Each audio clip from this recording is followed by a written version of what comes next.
വേഗതയിൽ അല്ലാഹു വിടുന്ന ഈ മടത്തുള്ളി മനുഷ്യൻ താമസിക്കുന്ന ഭൂമിയുടെ 1 കിലോമീറ്റർ മുകളിലെത്തുമ്പോ 1 മണിക്കൂറിൽ 900 കിലോമീറ്റർ എന്ന സ്പീഡ് 1 മണിക്കൂറിൽ 7 കിലോമീറ്റർ ആയി കുറയുകയാണ്. ആ സ്പീഡ് കുറഞ്ഞ മടത്തുള്ളിയാണ് നമ്മുടെ തലയിലെത്തുക. അപ്പൊ ആദ്യഗോത്രം തകർന്നതെങ്ങനെയാ? അവരെ മുകളിലെത്തിയപ്പോ 1 കിലോമീറ്റർ മുകളിലെത്തിയപ്പോ അല്ലാഹു മടത്തുള്ളിയുടെ വേഗത കുറച്ചില്ല. അതേ വേഗതയിൽ വന്ന മടത്തുള്ളി തലയിൽ ചെറിച്ച തലച്ചോറ് ചിതറിത്തെറിച്ചു മരിച്ചപ്പോ അല്ലാഹു പറയുകയാണ്, നിങ്ങൾക്ക് ഞാൻ ആ സംവിധാനം ഒരുക്കി തന്ന് ആ മടത്തുള്ളി 1 കിലോമീറ്റർ മുകളിലെത്തുമ്പോ വേഗത കുറച്ച് തന്ന എന്നെ വഖുലിൽ ഹംദുലില്ലാഹ്, നിങ്ങൾ സർവസ്തുതിയും എനിക്കാണെന്ന് പറഞ്ഞോ എന്ന് അള്ളാന്റെ വിശുദ്ധ ഖുർആൻ. അതുകൊണ്ട് ചുരുക്കത്തിൽ ഞാൻ എന്റെ പ്രിയപ്പെട്ട സഹോദരങ്ങളോട് പറഞ്ഞത് പോരേടത്തെ പള്ളി മദ്രസയിൽ ഏതാണ്ട് 4ാം ക്ലാസ്സിൽ പഠിക്കുമ്പോ നമ്മൾ ചെന്നിരിക്കുമ്പോ ആദ്യമായി പലകബെഞ്ചിലിരിക്കുമ്പോ ഉസ്താദ് പറയാറുണ്ട്, ഈമാൻ കാര്യങ്ങൾ പഠിപ്പിക്കുമ്പോ, ഇസ്ലാം കാര്യം പഠിപ്പിക്കുമ്പോ അന്ന് നമ്മൾ ആദ്യമായിട്ട് കേട്ടതാണ് തുഅ്മിന ബില്ലാഹ്, അല്ലാഹുവിലുള്ള വിശ്വാസമാ. ഈമാൻ കാര്യത്തിൽ ഒന്നാമത്തെ കാര്യം അല്ലാഹുവിലുള്ള വിശ്വാസമാ. എന്താ പടച്ചറപ്പിലുള്ള വിശ്വാസം? എന്താ പൊന്നുമോനെ, പടച്ചറപ്പിന്റെ വിശ്വാസം എന്ന് പറഞ്ഞാൽ ആകാശത്ത് തിമിർത്തു പെയ്യുന്ന മടത്തുള്ളികളുടെ പുറകില് പോലും എല്ലാം അറിയുന്ന സർവജ്ഞാനിയായ സർവവ്യാപിയായ എന്റെ അല്ലാഹുവിന്റെ ഇടപെടലെന്ന് മനസ്സിലാക്കിയിട്ട് ആദ്യം പറഞ്ഞ ഹദീസിലേക്ക് തന്നെ തിരിച്ചു വരട്ടെ. അല്ലാഹു പറയാണ്, എന്നെ എല്ലാവരും അറിയണമെന്ന് തീരുമാനിച്ചപ്പോ ആ തീരുമാനത്തിന്റെ ഭാഗമായിട്ടാണ് ഫഖലഖതുൽ ഖലായിക കുല്ലഹാ, എല്ലാ ജീവജാലങ്ങളെ ഞാൻ സൃഷ്ടിക്കാൻ തീരുമാനിച്ചു. അല്ലാഹു പറയാ. അതുകൊണ്ട് മഴ പെയ്യുമ്പോ അൽഹംദുലില്ലാ എന്ന് പറയാം. പക്ഷികൾക്ക് പോലും അള്ളാനെ അറിഞ്ഞിട്ടുണ്ട്, അറിയാത്ത ഒരേ ഒരു വർഗം അല്ലെ പക്ഷികളുടെ. അതെ, പക്ഷി പറക്കുന്നു, ഫ്ലൈറ്റും പറക്കുന്നു, വിമാനവും പറക്കുന്നു. പക്ഷിക്ക് പേടിയുണ്ട് ഈ 2 ചിറക്. അള്ളാഹുടെ കുദറത്ത, വേറൊരു സംവിധാനം അതിനകത്തില്ല. ഫ്ലൈറ്റിൽ പിന്നെ സംവിധാനമുണ്ട്. ചില ഫ്ലൈറ്റുകൾ, ഖത്തർ എയർവേസിന്റെ ഫ്ലൈറ്റുകളൊക്കെ സമുദ്രത്തിൽ പോലും ലാൻഡ് ചെയ്യാൻ പറ്റും. ചില ഫ്ലൈറ്റുകൾ അടിയന്തര ഘട്ടത്തിൽ കടലിൽ പോലും ലാൻഡ് ചെയ്യാൻ പറ്റും. അത്രയും വലിയ സംവിധാനം ഫ്ലൈറ്റിനുണ്ട്. ആ സംവിധാനം പോലും പരുന്തിനോ കഴുകനോ ഇല്ല. പക്ഷെ പറക്കുമ്പോൾ അതിനറിയാം അള്ളാഹുവിന്റെ കുദറത്താണ്. ചിറകൊന്ന് തളർന്ന താഴെ വീടും, മക്കൾ പട്ടിണിയിലാവും. അതുകൊണ്ട് അവർ അള്ളാനെ അറിഞ്ഞിട്ടാണ് ജീവിക്കുന്നത്. പക്ഷികൾക്ക് 2 ജോലിയേ ഉള്ളൂ. ഖുർആനാണ്. ഒന്ന് കുല്ലൻ ഖദ അലിമ സ്വലാത്തഹു വ തസ്ബീഹ, ഒന്ന് നിസ്കരിക്കുക, 2 തസ്ബീഹ്. ഈ 2 ജോലി നമുക്കില്ല. ഓരോന്നും ഞാൻ ഉദാഹരണ സഹിതം ഖുർആനിൽ, നമ്മൾ എന്തെങ്കിലും പറഞ്ഞിട്ട് പോയിട്ട് കാര്യമില്ല. പറയുന്ന കാര്യം വസ്തുനിഷ്ഠമായി മനസ്സിലാക്കുക. വഅളെന്ന് പറഞ്ഞാൽ വെറും ഒരു ആസ്വാദനം മാത്രമാവാൻ പാടില്ല, കൽബിലോട്ട് ഇറങ്ങണം. യഥാർത്ഥത്തിൽ അതേപോലെ അല്ലേ ഫ്ലൈറ്റിൽ സഞ്ചരിക്കുക അല്ലേ? എത്രയോ യാത്രയിൽ ഞാൻ നേരിട്ട് കണ്ടിട്ട് എല്ലാ മുസ്ലിമാണ്, അല്ലാത്ത ആളുകളൊന്നും അല്ല. ഞാൻ ഈ അടുത്ത സമയത്ത് ദുബൈയിൽ നിന്ന് യാത്ര ചെയ്യുമ്പോ അടുത്തിരുന്ന ഒരാൾ ഹിന്ദുവാണ്, ഹൈന്ദവ സഹോദരനാണ്. അയാൾ എന്റെ അടുക്കലിരുന്ന് കുറെ നേരം സംസാരിച്ചു. അടുത്ത സീറ്റിലാണ്, പരസ്പരം സംസാരിച്ചു. അപ്പോ എന്റെ യാത്രാനുഭവമാണ്. കുറെ കഴിഞ്ഞപ്പോ നമ്മുടെ ആകാശത്തിലെ ആ മലക്ക് വന്നു, വെള്ള മലക്ക്, എയർ ഹോസ്റ്റസ്. ആ മലക്ക് വന്നിട്ട് മെനു കൊടുത്തു. അപ്പൊ ഈ സഹോദരൻ എന്നോട് ചോദിച്ചു, ഇമാം, ഞാനൊരൽപ്പം ഡ്രിങ്ക്സ് കുടിക്കുന്നതിൽ നിങ്ങൾക്ക് എന്തെങ്കിലും വിരോധമുണ്ടോ? ഞാൻ എന്ത് പറയാൻ പറഞ്ഞു, എനിക്ക് അത്ര ഇഷ്ടമല്ല, പിന്നെ നിങ്ങൾ ഇഷ്ടം. അയാൾ കുടിച്ചില്ല. ഈ ലാസ്റ്റ് യാത്ര ഞാൻ ദുബൈയിൽ നിന്നപ്പോ ഞാൻ പറഞ്ഞു, എനിക്കിത് ഇഷ്ടമല്ല, ഞങ്ങളത് ഉപയോഗിക്കാറില്ല, എന്തിനാണ് വെറുതെ ഈ ശരീരത്തിന് ദൂഷ്യമുണ്ട്. ആ മനുഷ്യൻ വേണ്ടാന്ന് അയാൾ കുടിച്ചില്ല. അവിടെ നമ്മുടെ എവിടെയെങ്കിലും ആളായിരുന്നെങ്കിൽ എന്നെ തൊപ്പിക്കാളി 2 എണ്ണം കൂടെ കുടിച്ച. മലപ്പുറം ജില്ലയിലെ പള്ളിയിൽ വേൾഡ് കപ്പ് നടക്കുമ്പോൾ അതിന്റെ മിനാരത്തിന്റെ മുകളിൽ ജുമാ നമസ്കാരത്തിന് ശേഷം പള്ളിയുടെ നേരെ ഓപ്പോസിറ്റ് മലപ്പുറത്തെ ചെറുപ്പക്കാര് ഫ്ലെക്സ് കെട്ടി. എന്താണെന്നറിയോ, വല്ലാക്ക അങ്ങനെ പലതും പറയും. പക്ഷേ കപ്പ് ബ്രസീലിന് തന്നെ. ഫ്ലെക്സ് കെട്ടി. അന്നത്തെ വെള്ളിയാഴ്ച ഖത്തീബ് വേൾഡ് കപ്പിനെതിരെ സംസാരിച്ചു. ചെറുപ്പക്കാർ ഖത്തീബിനോടുള്ള ദേഷ്യത്തിന് ഖത്തീബിന്റെ നെഞ്ചിന് നേരെ ഫ്ലെക്സ് കെട്ടി. ആ ഹൈന്ദവ സഹോദരൻ ഞാനത് പറഞ്ഞപ്പോ കുടിച്ചില്ല. നിങ്ങളൊന്ന് ആലോചിച്ചു നോക്കി. അപ്പൊ ഇത് അറിയാത്തത് ആരെക്കുറിച്ച് മാത്രമാണ്? മനുഷ്യന് മാത്രം. ഇതൊക്കെ വളരെ അള്ളാഹു തന്നെ പറയുന്നതാണ്. ഇത് ഫ്ലൈറ്റ് പക്ഷിയുടെ അതേ സംവിധാനത്തില. അതിലിരുന്ന് കുടിക്കുമ്പോ ആ സമയത്തും അള്ളാഹുവിനെ മറക്കുമ്പോ ഇത് അള്ളാനെ തിരിച്ചറിയാത്ത ഒരേ ഒരു വർഗം മനുഷ്യനാണ്. ജിന്നുകൾ പോലും മനുഷ്യനെ പോലെ വളരെ പ്രധാനപ്പെട്ട ഒരു വർഗമാണ് ജിന്ന്. ജിന്നിനെ കണ്ടിട്ടുണ്ടോ? ഇല്ല. ജിന്നിനെ കണ്ടിട്ടില്ല? കാണണമെന്നുണ്ടെങ്കിൽ ഞാൻ പറഞ്ഞുതരാം, പോയി കണ്ടോളോ. ഇന്ന് വാതിൽ കഴിഞ്ഞ് പോയിട്ട് ആ പോരേടം പള്ളിയുടെ മെയിൻ വാതിലുണ്ടല്ലോ, മെയിൻ എൻട്രൻസ്, അതിന്റെ മുമ്പിൽ പോയിട്ട് ആ വാതിലിന്റെ നേരെ നീണ്ടു നിവർന്ന് അങ്ങ് കിടക്കണം. രാത്രി 2 മണിയൊക്കെ ആകുമ്പോൾ കാണും. മെയിൻ വാതിലിന്റെ നേരെ അങ്ങനെ നീണ്ടു നിവർന്ന് കിടക്കും. രാത്രി 2 മണിയൊക്കെ ആകുമ്പോൾ ജിന്നുകളൊക്കെ. മനുഷ്യനെ പോലെ തന്നെ പ്രധാനപ്പെട്ട ഒരു വർഗമാണ് ജിന്ന്. ആ ജിന്നുകൾ മനുഷ്യനെ പോലെ തന്നെ നമസ്കരിക്കുന്നുണ്ട്, തസ്ബീഹ് ചെയ്യുന്നുണ്ട്, ഇബാദത്ത് ചെയ്യുന്നുണ്ട്. ജിന്നുകളിൽ 2 വിഭാഗമുണ്ട്. നല്ല ജിന്നുമുണ്ട്,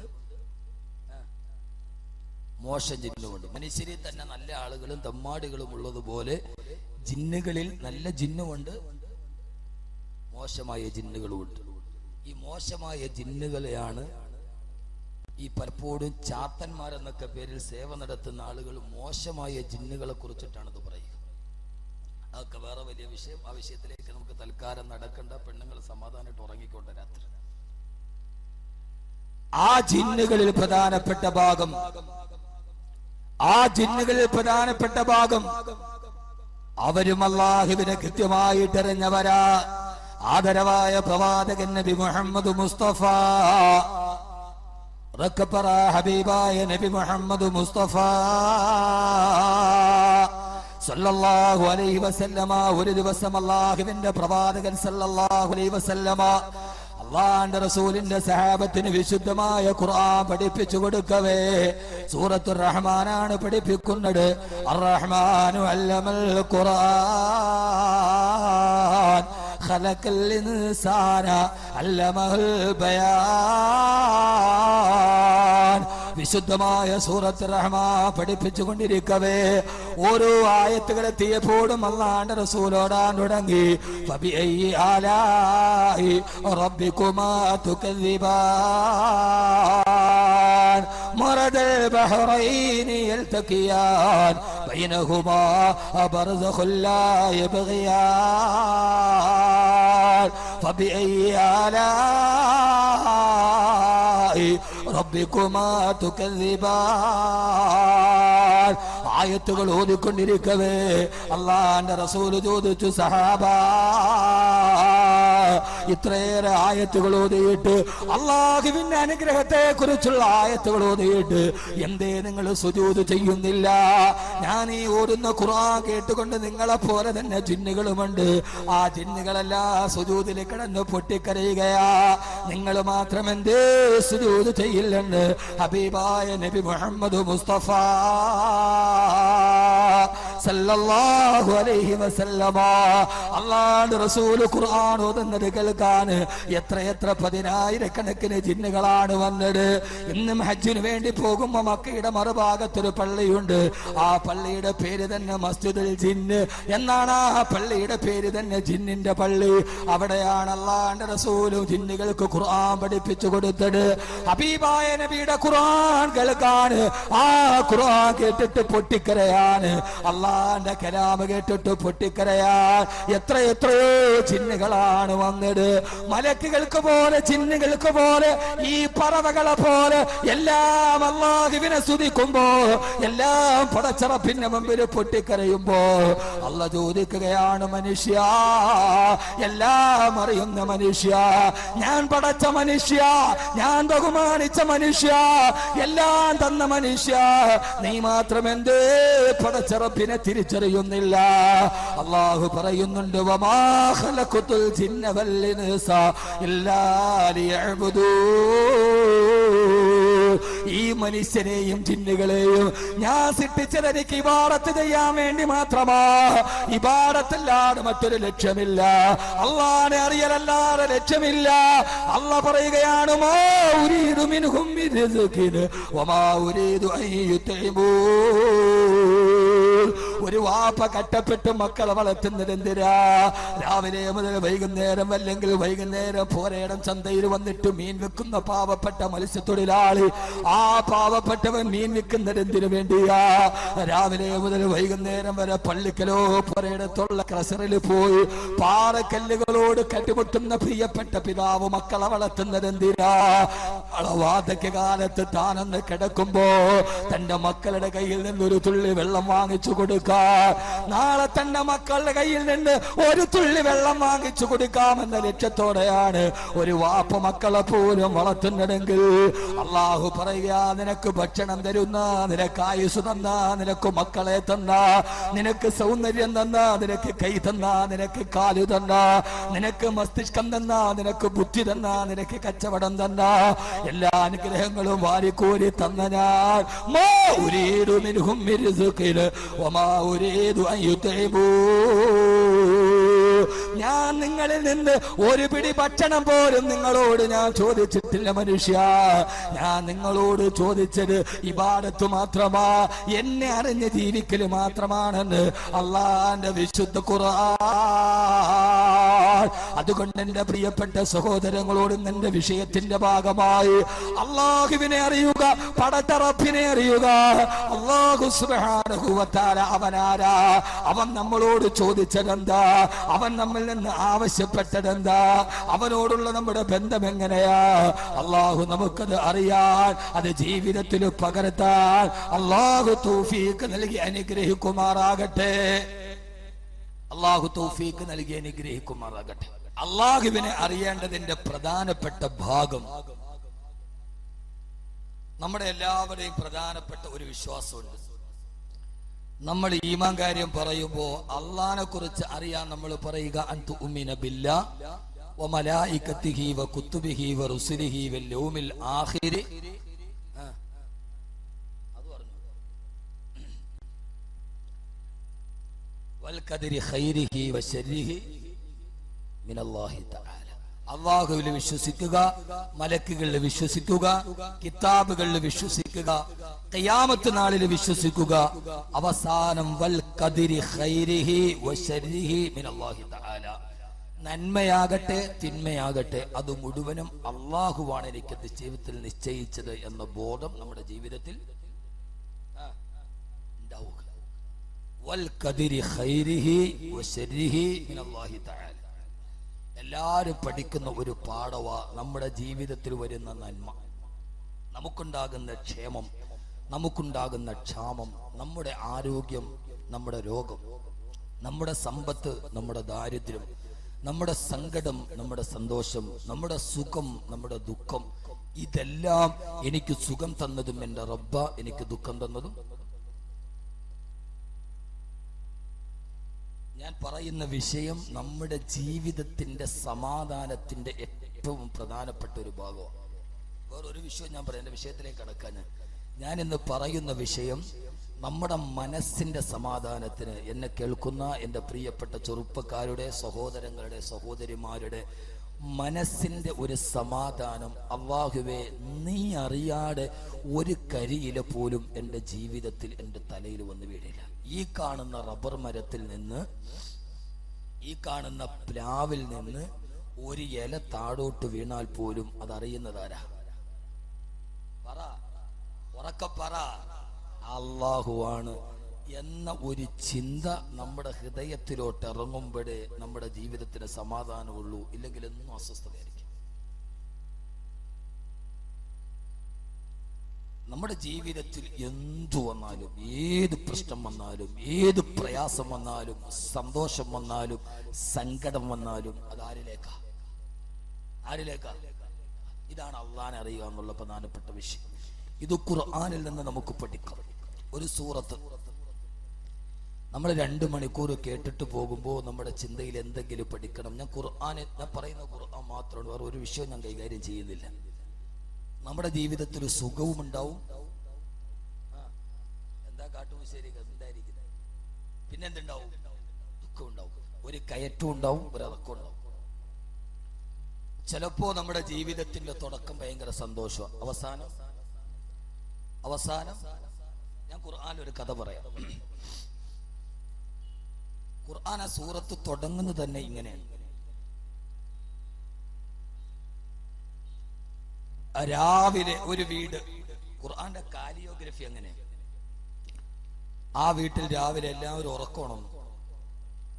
വാപ്പയും ഉണർന്നു, ഉമ്മയും ഉണർന്നു, മക്കളും രാവിലെ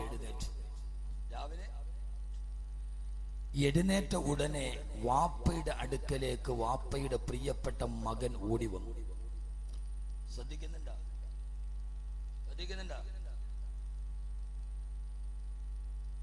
ഓടി വന്നിട്ട് പറഞ്ഞു, വാപ്പ, ഖുർആനാണ്, ഇന്നലെ രാത്രിയിൽ ഞാനൊരു സ്വപ്നം കണ്ടു. എന്താണ് മോനെ സ്വപ്നം? ഇന്നി റഅയ്തു അഹദ അശറ കൗകബ. വാപ്പ, ഞാൻ ഈ പറയുന്ന വിഷയം സൂറത്ത് യൂസുഫാണ്. ഒരു കുടുംബ ജീവിതത്തിൽ, ഒരു കുടുംബത്തിന്റെ പശ്ചാത്തലത്തിൽ അള്ളാഹും അവരും തമ്മിലുള്ള ബന്ധത്തിന്റെ ഇടപെടൽ എന്താണെന്ന്, യാക്കൂബ് നബിയുടെ കുടുംബമാണ്, ആ കുടുംബത്തിന്റെ സ്ഥാനത്ത് നിങ്ങളുടെ കുടുംബത്തെ വെക്കണം. യാക്കൂബ് നബിയുടെ കുടുംബത്തിൽ അള്ളാഹുമായിട്ടൊരു ബന്ധത്തിൽ വന്ന മാറ്റങ്ങളാണ് ഞാൻ പറയുന്നത്. പറയണ മനസ്സിലാവുന്നുണ്ടോ? അല്ലാതെ എന്തെങ്കിലുമൊക്കെ പറഞ്ഞു. അപ്പൊ യാക്കൂബ് നബിയുടെ കുടുംബത്തിൽ ഇതിനകത്ത് വാപ്പയുണ്ടെങ്കിൽ യാക്കൂബ് നബിയുടെ സ്ഥാനത്ത് നിങ്ങളാവണം വാപ്പ. മക്കളുണ്ടെങ്കിൽ അത് യൂസുഫ് നബിയുടെ സ്ഥാനത്താവണം. ബഹുമാനപ്പെട്ട യാക്കൂബ് നബിയോടാണ് പ്രിയപ്പെട്ട മകൻ സുന്ദരനായ യൂസുഫ് പറയുന്നത്, വാപ്പ, ഇന്നി റഅയ്തു അഹദ അശറ കൗകബ.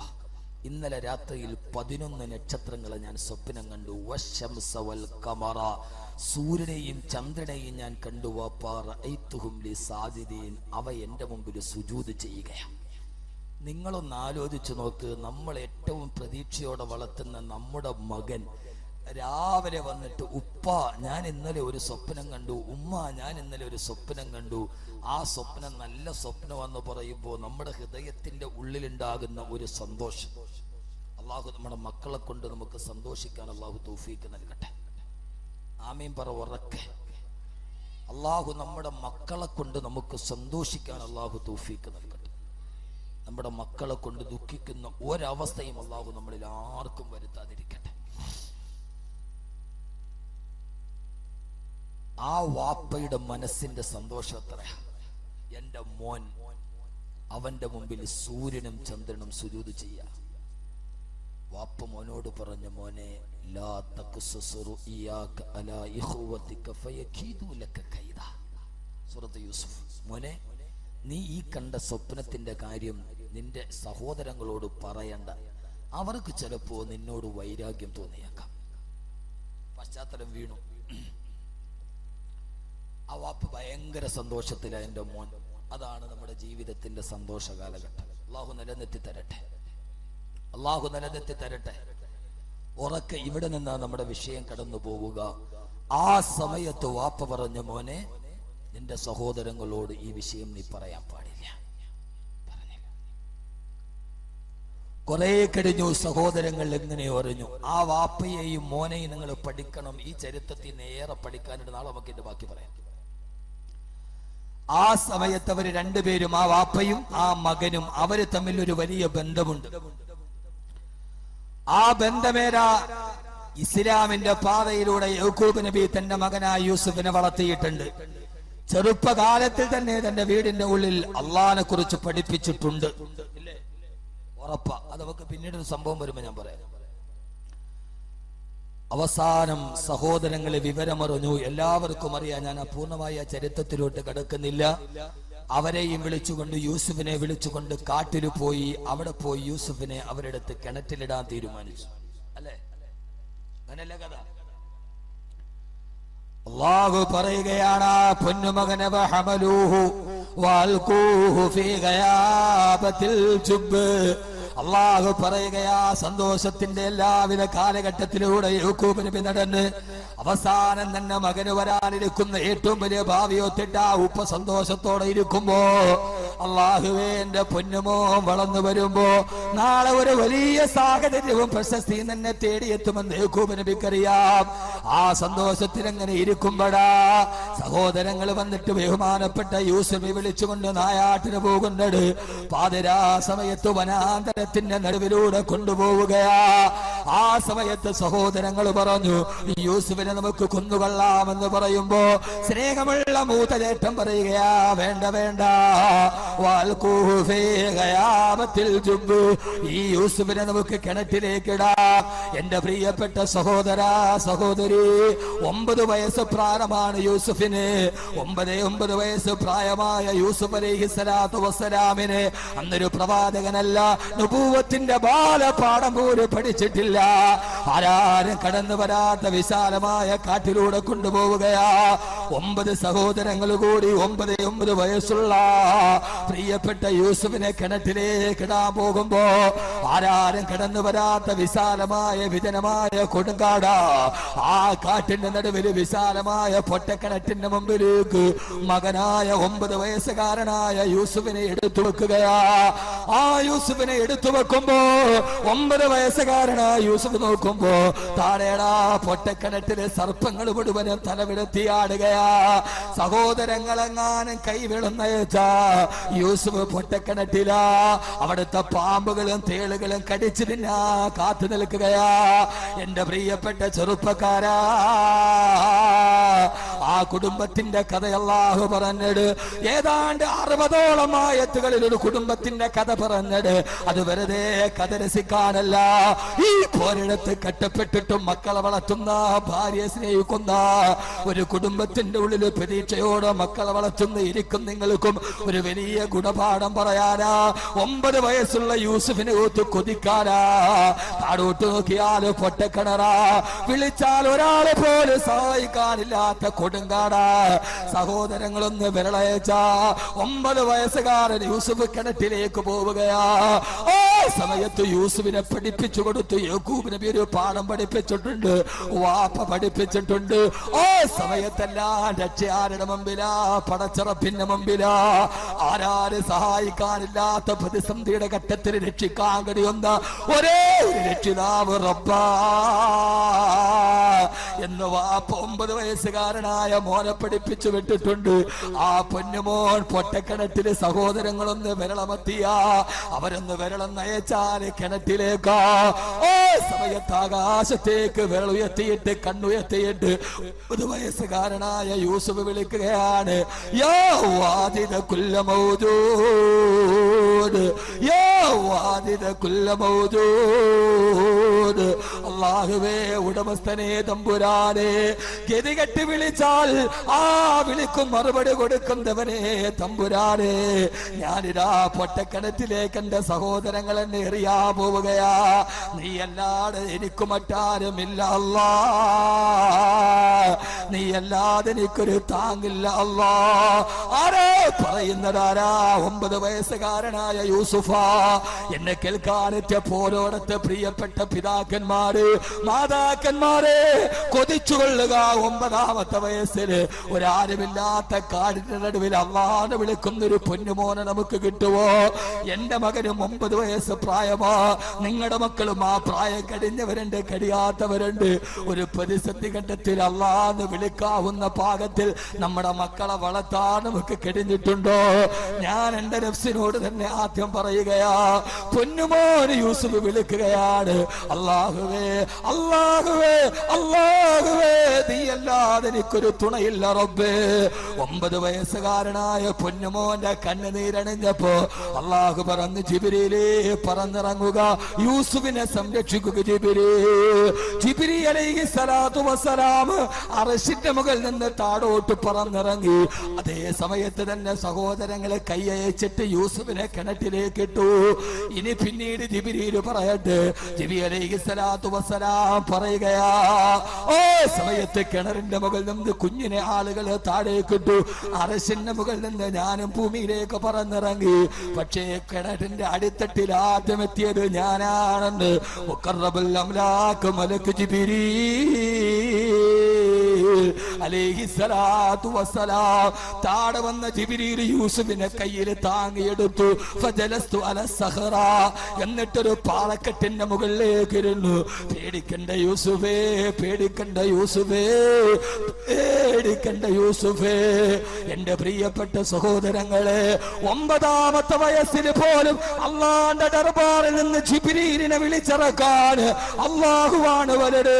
എനിക്ക് പടച്ചിറപ്പുണ്ടെന്ന് തീരുമാനിക്കാൻ ഒരു കുടുംബത്തിന് കഴിഞ്ഞെങ്കിൽ ആ കഥ പറയാനാണ് സൂറത്ത് യൂസുഫ് അവതരിപ്പിച്ചത്. 8ാമത്തെ വയസ്സായി കഴിയുമ്പോ തങ്ങളുടെ മക്കളെ ചാനലുകളിലേക്ക് പറഞ്ഞു വിടുന്ന, നാളെ ചാനലിന്റെ പ്രതീക്ഷയായി മക്കളെ വളരുന്നതും കാത്തുവരുന്ന എന്റെ പ്രിയരെടുത്ത മുസ്ലിം ഉമ്മ, 9 വയസ്സുകാരനായ യൂസുഫ് അല്ലാഹനെ പഠിച്ചത് ഇവിടെ നിന്ന ഈ ബൈത്തുൻ നുബുവ. 9 വയസ്സുകാരനായ യൂസുഫ് വളർന്നത് നുബുവത്തിന്റെ വീട്ടിലാണ്.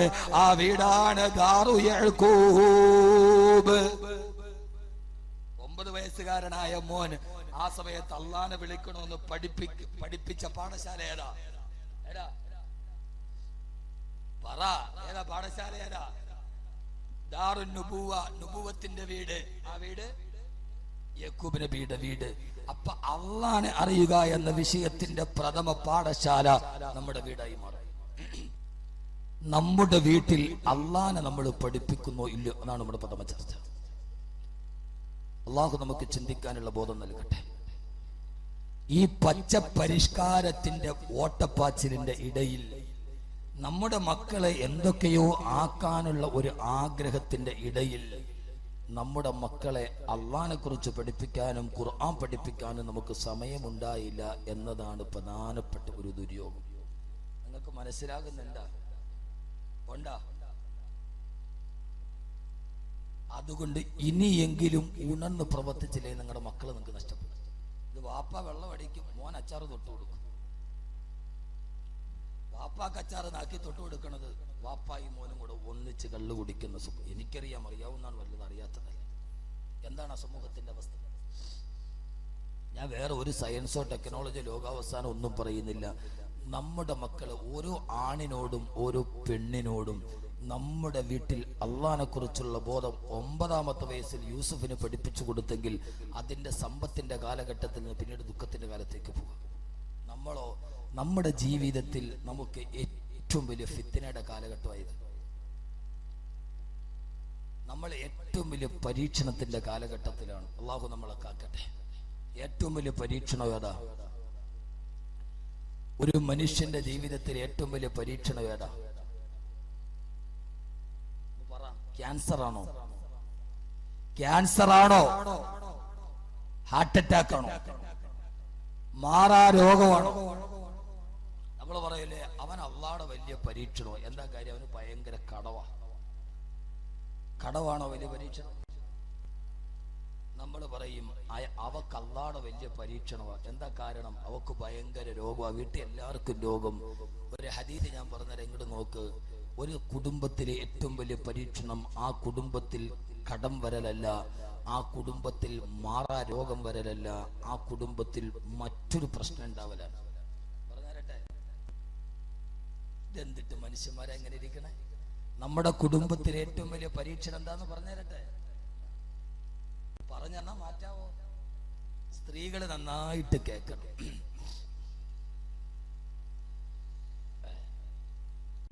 സ്ത്രീകൾ നന്നായിട്ട് പറഞ്ഞുതരട്ടെ. ധാരണകളൊക്കെ ഒന്ന് മാറണം. യഥാർത്ഥത്തിൽ പരീക്ഷണം മാറാ രോഗമല്ല, കടമല്ല. നമ്മുടെ മക്കൾ അള്ളാഹിനെ കുറിച്ച് വളരാത്തതിന്റെ പ്രധാനപ്പെട്ട കാരണവും ഇതാ. ആദരവായ പ്രവാചകൻ നബി മുഹമ്മദ് മുസ്തഫ, ആദരവായ പ്രവാചകൻ നബി മുഹമ്മദ് മുസ്തഫ സല്ലല്ലാഹു അലൈഹി വസല്ലം ഒരു ദിവസം സഹാബത്തിനോട് പറഞ്ഞു, സഹാബാ വഇന്നകും മുബ്തലീതും ബിഫിത്നത്തിൽ നിങ്ങൾ വല്ലാത്ത പരീക്ഷണങ്ങൾ കൊണ്ട് ജീവിതത്തിൽ ബുദ്ധിമുട്ടിക്കപ്പെട്ടവരാ. ധാരാളം പരീക്ഷണങ്ങൾ നിങ്ങൾ അഭിമുഖീകരിക്കേണ്ടി വന്നവരാ. അബൂജഹലിന്റെയും ഉത്ബത്തിന്റെയും ശൈബത്തിന്റെയും ഒക്കെ കഠിനമായ പീഡനങ്ങൾക്ക് വിധേയരായി തങ്ങളെ കുറ്റപ്പെടുത്ത മണൽക്കാറ്റിലേക്ക് വലിച്ചെറിയപ്പെട്ട സഹാബത്തിനോട് അല്ലാഹുവിന്റെ റസൂൽ പറഞ്ഞു, സഹാബാ, നിങ്ങളെ ദീനിനു വേണ്ടി വല്ലാതെ കട്ടപ്പാട് അനുഭവിച്ച് പരീക്ഷിക്കപ്പെട്ടവരാ. നിങ്ങളെ തീച്ചൂളകളിലേക്ക് വലിച്ചെറിയപ്പെട്ടിട്ടുണ്ട്, നിങ്ങളുടെ ശരീരം പിച്ച് ചീന്തപ്പെട്ടിട്ടുണ്ട്, നിങ്ങളുടെ കൈകാലുകൾ വെട്ടിമുറുക്കപ്പെട്ടിട്ടുണ്ട്. സഹാബാ, അതിനെല്ലാം നിങ്ങൾ അതിജീവിച്ചവരാ, അതിനെയെല്ലാം നിങ്ങളെ തരണം ചെയ്തവരാ. പക്ഷേ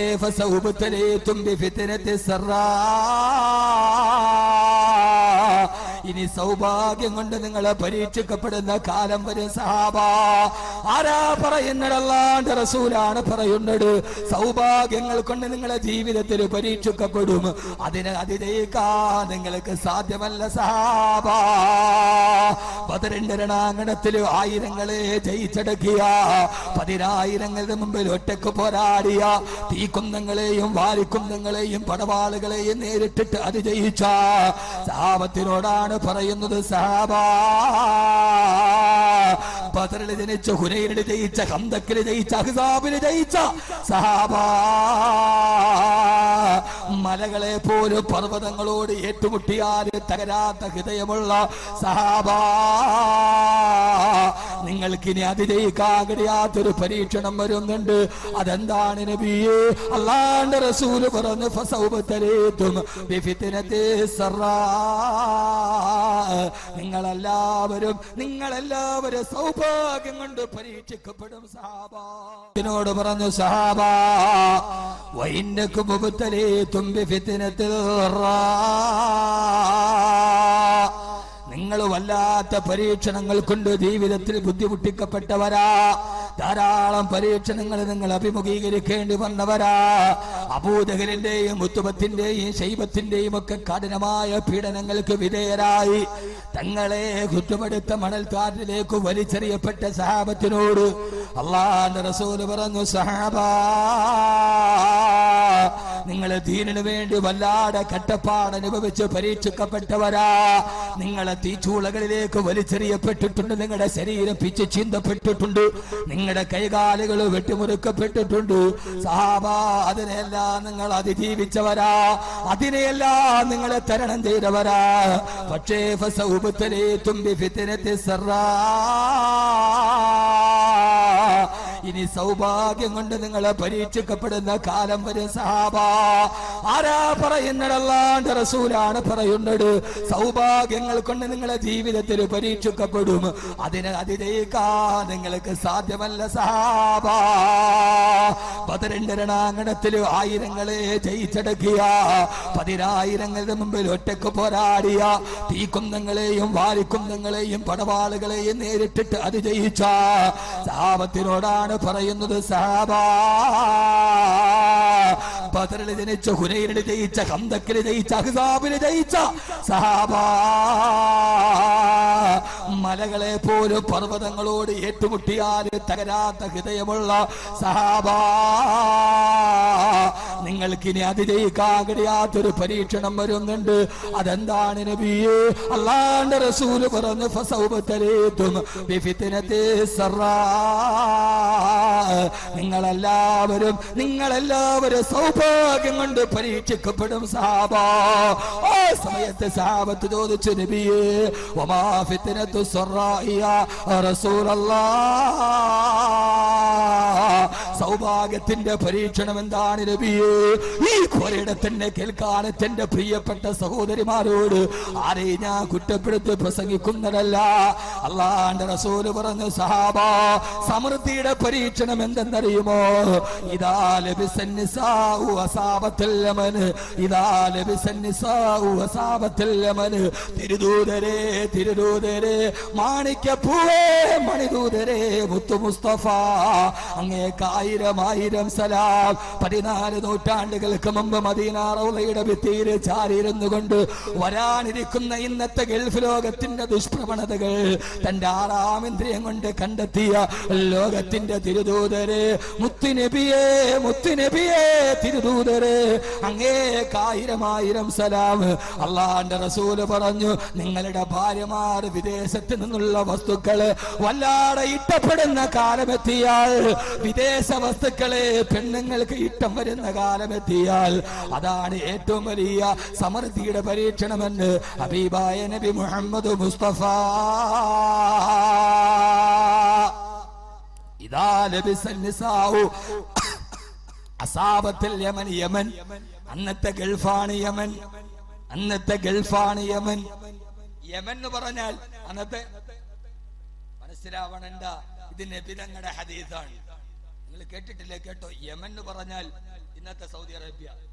ഇന്ന് സൗദി നമുക്ക് എങ്ങനെയാണോ, ദുബൈ നമുക്ക് എങ്ങനെയാണോ, മസ്കറ്റ് നമുക്ക് എങ്ങനെയാണോ, അങ്ങനെയാണ് അന്ന് യമൻ. നമ്മുടെ പെണ്ണുങ്ങൾക്ക് ഗൾഫിലെ സാധനമല്ലാതെ മറ്റൊന്ന് തികയാതെ വരിക. നാടൻ സാധനം ഒന്നും അവർക്ക് വേണ്ട.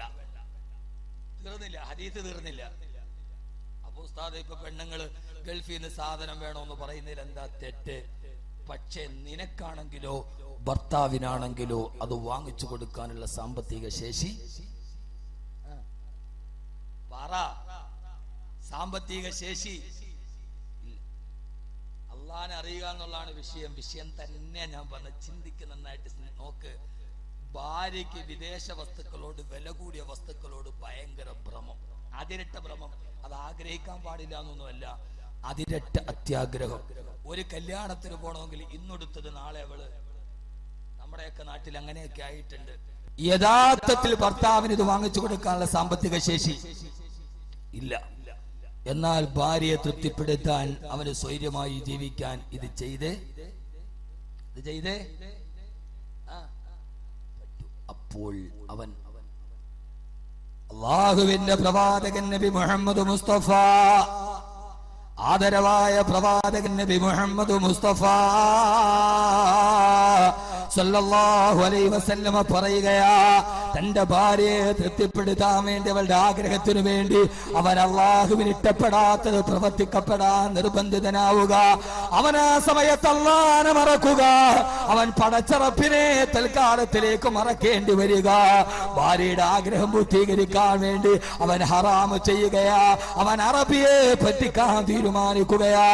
അല്ലെങ്കിൽ ഗൾഫിൽ ലോട്ടറി എടുക്കാൻ, ഗൾഫിൽ ചീട്ട് കളിക്കപ്പെടാൻ പാവപ്പെട്ട ഭർത്താവ് നിർബന്ധിതനാവുകയാ.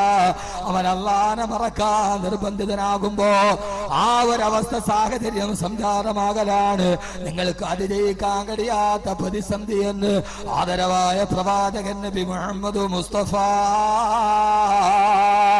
സല്ലല്ലാഹു അലൈഹി വസല്ലമ ആർഭാടത്തോടെയുള്ള ജീവിതത്തിന് വേണ്ടി അതിനുള്ള സാമ്പത്തിക ശേഷി ഇല്ല എന്നിരിക്കെ പടച്ച റബ്ബിനെ ഭയക്കാതെ ജീവിക്കുന്നൊരു സാഹചര്യത്തിലേക്ക് ഭാര്യയെ തെറ്റ് ചെയ്യാൻ ഭർത്താവ് നിർബന്ധിക്കുക, ഭർത്താവിനെ തെറ്റ് ചെയ്യാൻ ഭാര്യ നിർബന്ധിക്കുക.